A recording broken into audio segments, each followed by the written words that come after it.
नमस्कार। आज हम एक बहुत ही अनोखे आध्यात्मिक दर्शन की गहराइयों में उतरेंगे।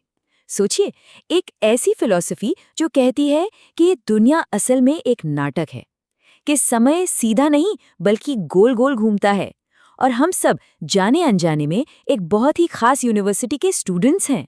चलिए इस पूरे रहस्य को परत दर परत खोलकर देखते हैं। तो शुरुआत करते हैं इस एक सवाल से। क्या हो अगर ये दुनिया एक बहुत बड़ा स्टेज हो और हम सब इसमें एक्टर्स हों, जो अपनी ही लाइंस, अपनी ही भूमिका भूल चुके हैं। ये सिर्फ एक फिलॉसफिकल सवाल नहीं है, बल्कि ये उस आध्यात्मिक शिक्षा का आप कह सकते हैं केंद्र बिंदु है, जो कहती है कि हम एक विशाल नाटक के किरदार हैं, जो अपनी ही कहानी को बिसार बैठे हैं। तो फिर इस नज़रिए से देखें तो असली प्रॉब्लम क्या है? इसके अनुसार हमारी दुनिया ना एक तरह की आध्यात्मिक बीमारी से जूझ रही है। ये एक ऐसी स्थिति है अपवित्रता की, भ्रष्टाचार की, और इसने हम सबको अपनी गिरफ्त में ले लिया है। और ये शिक्षा सीधे समस्या की जड़ पे चोट करती है।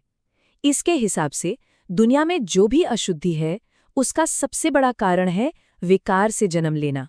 मतलब काम, क्रोध, लोभ, इन जैसी नेगेटिव शक्तियों के असर में आकर पैदा होना। और इसीलिए इसी वजह से इस दुनिया को पतित यानी गिरा हुआ कहा गया है। इस दौर को समझाने के लिए बहुत ही पावरफुल शब्दों का इस्तेमाल किया जाता है।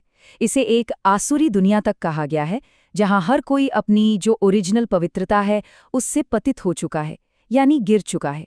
और ये कोई आजकल की बात नहीं है, इसे आधे कल्प लंबी बीमारी बताया गया है, जो हजारों हजार सालों से चली आ रही है। अच्छा, तो अगर दुनिया बीमार है तो फिर इसका इलाज क्या है? यहीं पर एक अद्भुत विश्वविद्यालय का कॉन्सेप्ट सामने आता है। एक ऐसा इंस्टीट्यूशन जिसे खास तौर पर इस बिगड़ी हुई दुनिया को ठीक करने के लिए ही बनाया गया है। तो इस खास यूनिवर्सिटी का टीचर कौन है? कोई साधारण इंसान तो बिल्कुल नहीं। इस शिक्षा के मुताबिक टीचर खुद ईश्वर हैं, सभी आत्माओं के एक निराकार यानी बिना शरीर वाले पिता, जिनका नाम शिव बताया गया है। यहाँ एक बहुत जरूरी शब्द आता है, परमात्मा, जिसका मतलब है सर्वोच्च आत्मा। ये टाइटल उस एक पिता को दिया गया है जो एक ही समय में टीचर भी हैं, गाइड भी हैं और मुक्तिदाता भी। मतलब वही इस दिव्य ज्ञान के अकेले सोर्स हैं। तो ठीक है, टीचर और यूनिवर्सिटी की बात हो गई। अब आते हैं स्टूडेंट्स पर, यानी हम सब पर। यहाँ जो असली मुद्दा है ना, वो है पहचान की गलती का। ये शिक्षा बताती है कि हम ये भी भूल चुके हैं कि हम असल में हैं कौन। इस बात को समझने के लिए आत्मा और शरीर का फर्क समझना बहुत जरूरी है। देखिए, इस दर्शन के हिसाब से हमारी असली पहचान आत्मा है, एक हमेशा रहने वाले एनर्जी। जबकि ये जो शरीर है, ये तो बस एक कॉस्ट्यूम की तरह है, एक पोशाक, जिसे हम हर जन्म में बदलते रहते हैं, ठीक वैसे ही जैसे हम कपड़े बदलते हैं। तो फिर आत्मा असल में है क्या? जरा कल्पना कीजिए, प्रकाश का एक शाश्वत, एक जागरूक बिंदु।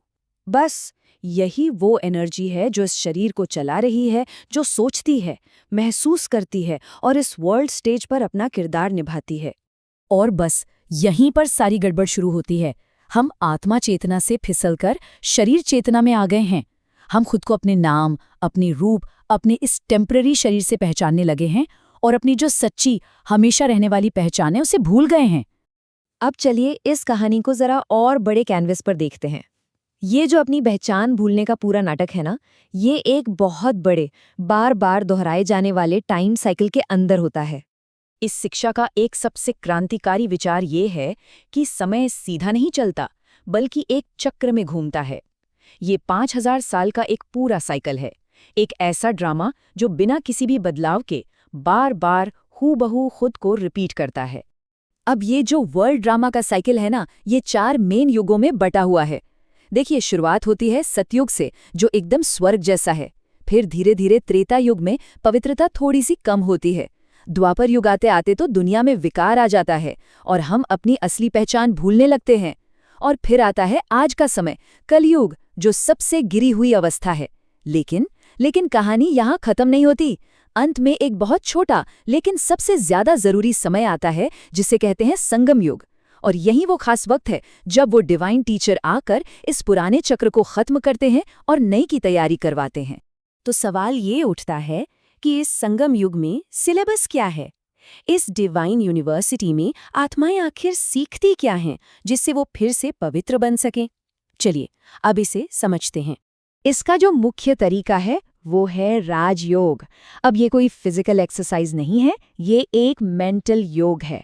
इसमें आत्मा अपने मन को, अपनी सोच को परमात्मा से जोड़ती है। आप ऐसे समझिए जैसे एक डिस्चार्ज बैटरी को पावर सोर्स से लगाकर चार्ज किया जाता है, ठीक वैसे ही आत्मा सुप्रीम सोर्स से जुड़कर अपनी खोई हुई शक्ति और पवित्रता को फिर से पाती है।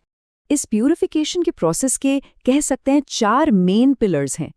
पहला, अपनी सच्ची आत्मिक पहचान को महसूस करना कि मैं एक आत्मा हूं। दूसरा, उस एक परमात्मा पिता को याद करके उससे शक्ति लेना। तीसरा, इस पुरानी अशुद्ध दुनिया से अपने मन को, अपने दिल को हटाना। और चौथा, नेगेटिविटी और अशुद्ध संग से बचना। ये चारों कदम मिलकर आत्मा को ऊपर उठाते हैं। इस रास्ते पर चलने के लिए एक प्रैक्टिकल पहला कदम भी बताया गया है। इसे भट्ठी कहा जाता है, जो 7 दिनों का एक इंटेंसिव कोर्स होता है। इसका मेन मकसद है बाहरी दुनिया और पुराने संबंधों से मन को डिटैच करके एक मजबूत आध्यात्मिक फाउंडेशन तैयार करना। अच्छा, तो इस पूरे कोर्स को, इस पूरे सिलेबस को सफलतापूर्वक पूरा करने का फाइनल रिजल्ट क्या है? इसका अल्टीमेट गोल क्या है? आइए अब उस पर नजर डालते हैं। तो जो फाइनल डेस्टिनेशन है ना, उसके 2 हिस्से हैं। पहले, सभी आत्माएं अपने असली घर शांति धाम यानी साइलेंस की दुनिया में वापस लौटती हैं। और जब आत्माएं घर लौटती हैं, उसी दौरान ये पुरानी दुनिया और पुराने शरीर नष्ट हो जाते हैं। इसके बाद वही पवित्र हुई आत्माएं एक बिल्कुल नई दिव्य दुनिया, जिसे सुखधाम या सतयुग कहते हैं, उसमें अपना नया रोल प्ले करने के लिए वापस आती हैं। ये लाइन एक बहुत गहरे मानसिक बदलाव की ओर इशारा करती है। मतलब भले ही हमारे पैर अभी भी इस दुख की दुनिया में हैं, लेकिन हमारी चेतना, हमारा ध्यान, हमारा मूव उस आने वाले स्वर्ग की ओर होना चाहिए। ये एक चॉइस है कि हम अपना फोकस कहाँ रखते हैं, पुरानी दुनिया पर या आने वाली नई दुनिया पर। और ये पूरा विश्लेषण हमें इसी एक आखिरी सवाल के साथ छोड़ जाता है। अगर ये सब कुछ एक रिपीट होने वाला ड्रामा है और हर कोई इसमें एक इम्पॉर्टेंट एक्टर है, तो संगम युग के इस सबसे खास समय में अपनी भूमिका क्या है? ये एक ऐसा सवाल है जिसका जवाब हम सभी को अपने अंदर ही खोजना है।